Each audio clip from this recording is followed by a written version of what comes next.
My mother-in-law stared intently at the allergy test results. The moment she confirmed our child's blood type, she started yelling.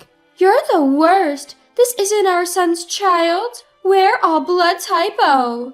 She crumpled the test results and threw them on the floor in a frenzy. "I've thought something was off since you announced your pregnancy. You cheated! Divorce our son!" Quietly, I picked up the crumpled test results from the floor. Then I confirmed something instantly. "Yes, mother-in-law, he's not your son's child." My name is Kay Forrester, 34 years old. I live with my husband Jake in a rented apartment in New York, a workplace romance. Despite his busy work, Jake is a kind husband who actively helps with household chores. Even today when I came home, he had washed the frying pan and dishes used for breakfast. "Welcome back. Try not to push yourself too hard with the overtime. You won't be able to handle it, Kay." "I'm home, yeah, I know, but I can't just ignore them. I can't help it." While I was changing into my loungewear in the bedroom, a delicious smell wafted from the kitchen. Tonight's dinner appears to be my favorite, Jake's special fried chicken. I grabbed a can of beer from the fridge, glanced at the calendar on the wall, and noticed a big circle around the 10th. Oh, I'd completely forgotten, but next Friday is our 7th wedding anniversary. Let's go out for dinner next Friday. I feel like eating French for a change. "I thought you might say that. I've already made a reservation at a French restaurant in Manhattan." "Really? Thank you. I'm so excited." As I stuffed my mouth full of fried chicken, I deeply reflected on the 7 years that have passed since we got married.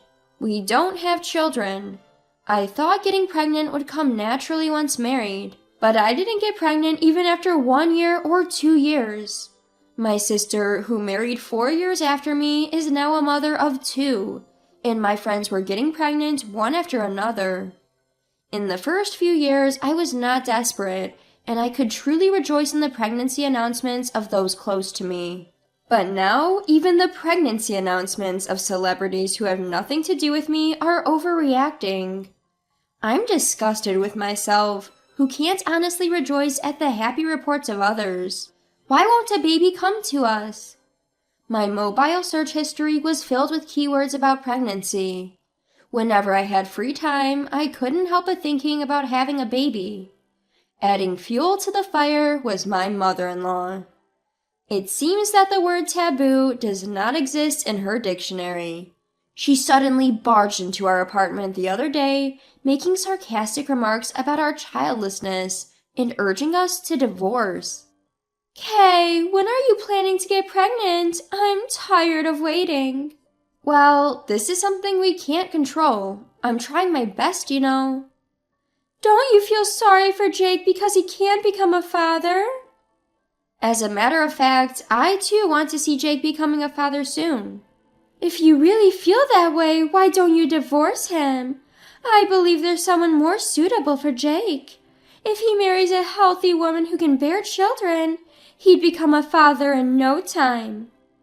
Facing such harsh words with a straight face, I managed to get by all this time thanks to Jake and my father-in-law. They've always stood up for me. If anything, they seemed to be exasperated with the mother-in-law who was obsessed with wanting grandchildren. I made sure to keep a safe distance from her by not initiating contact, avoiding places she frequents, but doing the minimum on Mother's Day and her birthday. One night, as usual, Jake and I were watching TV after dinner. I had been feeling a little feverish since morning and decided to check my temperature as I wasn't feeling quite right. It was slightly elevated at 99.5 degrees Fahrenheit. I tend to feel under the weather before my period. Upon checking my period tracking app, I realized that my period was late this month. Hurriedly, I used the pregnancy test that I had stored in the bathroom cabinet, and, to my surprise, it showed the 2 distinct lines indicating a positive result. "Jake, look at this!" "What? Does this mean you're pregnant?" "Yes, I'm pregnant! We're finally going to have a baby!" Overwhelmed with joy, I burst into tears on the spot. I wondered how much time and money we had spent to reach this moment. After verifying the pregnancy test result multiple times, Jake hugged me tightly. Thank you for putting up with not drinking alcohol, smoking, or going to the sauna. Starting today, you're free to drink and hit the sauna. Nah, compared to the effort you've put in, Kay, my sacrifices are nothing. I'll hold off on the drinks until after you've safely given birth.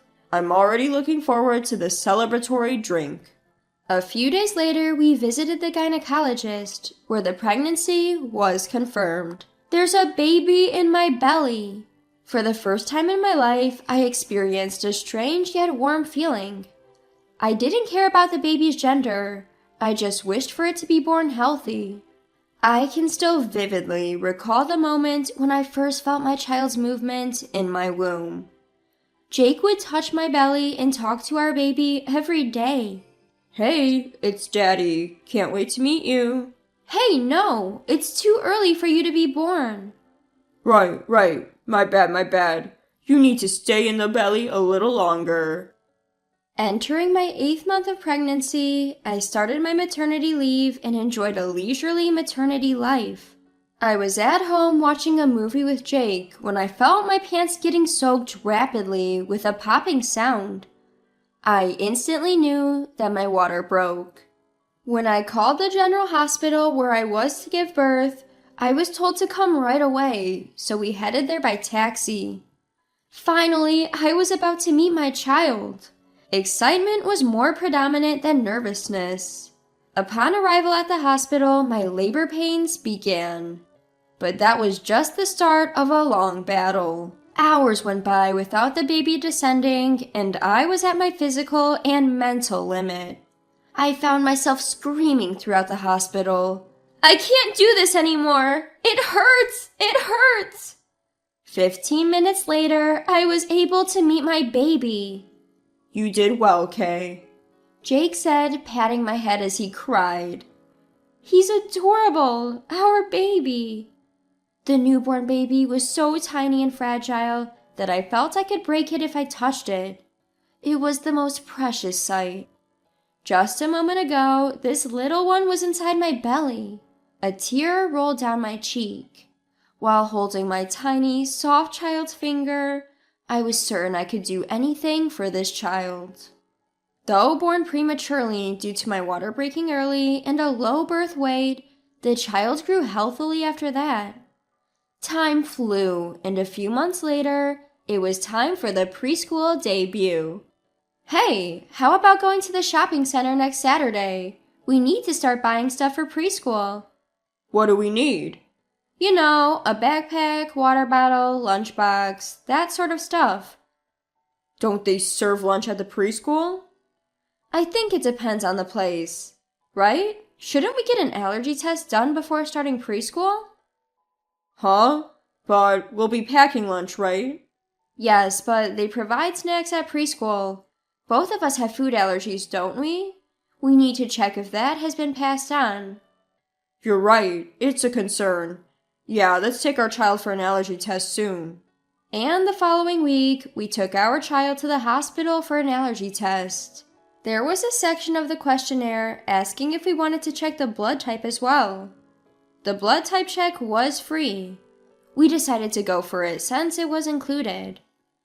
The test results would be sent to us by email later. The world has indeed become very convenient. A few days later, when I returned from shopping, there was an envelope in our mailbox. The allergy test results had arrived.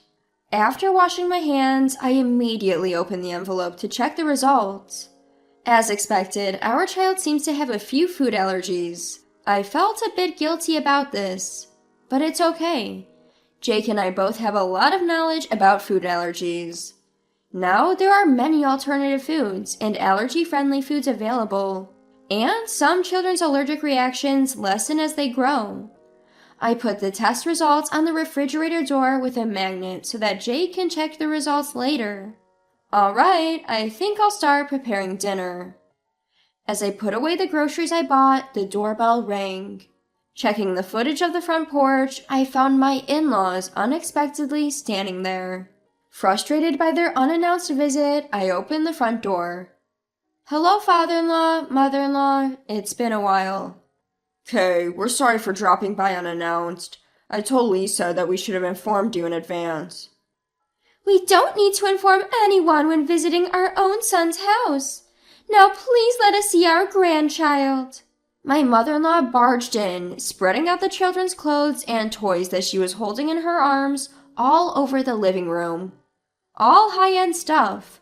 My mother-in-law is a brand fanatic, the complete opposite of me, who has no interest in luxury brands. I started boiling water to make tea for my in-laws. "Wait a minute, Kay. What are you doing?" "Oh, I'm just about to serve tea. Please wait a moment." "I don't want to drink such cheap tea. Don't you have any other beverages?" My mother-in-law said and confidently walked over to the fridge. And then she froze in front of it. She was intently staring at the allergy test results paper stuck on it. "What's this?" "Oh, we thought of having an allergy test done before our child starts preschool." "That's not what I meant. I'm talking about this blood type." "Huh?" I shifted my gaze to the blood type next to our child's name. There it said Type A. My mother-in-law, her face turning beet red, started yelling at me. "Kay, you are the worst!" "Calm down, please, mother-in-law." "How can I stay calm? This is not our son's child. All of us are Type O." With a burst of anger, my mother-in-law crumpled up the test results paper and threw it on the floor. "I knew something was off when you announced your pregnancy. Kay, you cheated. I want you to divorce Jake. Of course we'll be seeking compensation." I calmly picked up the crumpled test result paper from the floor. And then I was certain of something. Actually, mother-in-law, it's the other way around. Jake is not your son. Jake has Type A blood. Upon hearing this, my mother-in-law became enraged, claiming it was impossible because both she and my father-in-law have Type O blood, accusing me of lying. She insisted that their son should also have Type O blood, as per what she heard at the time of his birth. My mother-in-law was unaware that a newborn's blood type is not reliable and can change as they grow. "Here's the proof," I said, seizing the moment to show her a piece of paper. It was the results of a blood test that my husband Jake had taken as part of our infertility treatment. His blood type unmistakably was A. Seeing this, my mother-in-law turned pale and silently sat down on a chair. She began to sweat coldly, obviously rattled. My usually quiet father-in-law spoke up. "What does this mean, Lisa?" "There's a reason behind this." "A reason? Are you going to make excuses? Stop messing around." This was the first time I had seen my father-in-law explode with such anger. I quickly told my child to go in the other room. Even if they couldn't understand yet, I didn't want them hearing this messy conversation. After a few minutes of silence, my mother-in-law, seemingly resigned, started to tell the truth through her tears. It dates back 30 years. Early in their marriage, my father-in-law often went on long business trips abroad. As he worked for a trading company, he had no choice but to accept these long assignments, no matter the circumstances. My mother-in-law, having moved away from her hometown after their marriage and finding herself with no friends nearby, ended up having an affair out of loneliness. And, shockingly, the other man was a junior colleague my father-in-law was fond of. It turns out Jake is the child born from the affair between my mother-in-law and her lover. How would Jake react when he learns the truth? I was only worried about him. However, Jake seemed surprisingly unfazed by the news. He never verbalized it, but he seemed to have known all along, from the fact that his face didn't look like his parents'. Since the day the shocking truth was revealed, I have not met with my mother-in-law at all. I once received an email from her, but I deleted it without even checking the content. Later, my father-in-law was outraged at being deceived for over 30 years and presented divorce papers to my mother-in-law. It was only natural. My mother-in-law, who had been unfaithful, had no right to refuse, and the divorce was successfully finalized. My mother-in-law, who had been living a luxurious life as a stay-at-home wife without working at all, relying on my father-in-law, seems to be struggling with her livelihood. I wonder if she's looking for a job now. I wonder if there's a place where my mother-in-law can work. Well, it's none of my business. When I think about what my mother-in-law did to my father-in-law and the various abusive words she threw at me, there's no room for sympathy. On the other hand, the relationship between my father-in-law and my husband Jake is fortunately still good. It was all my mother-in-law's fault, and Jake did nothing wrong. Even if there's no blood connection, after 30 years of raising him, he's truly my son, my father-in-law told Jake.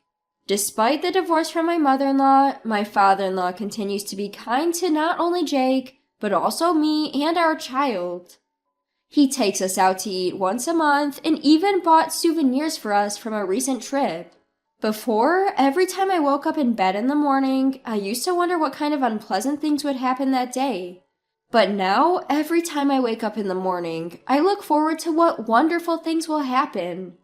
My world is beginning to be colored. Another new day begins today. I wake up my husband and child, prepare breakfast and pack lunches, and change their clothes. There are a lot of things to do. Surrounded by my beloved family, I am very happy.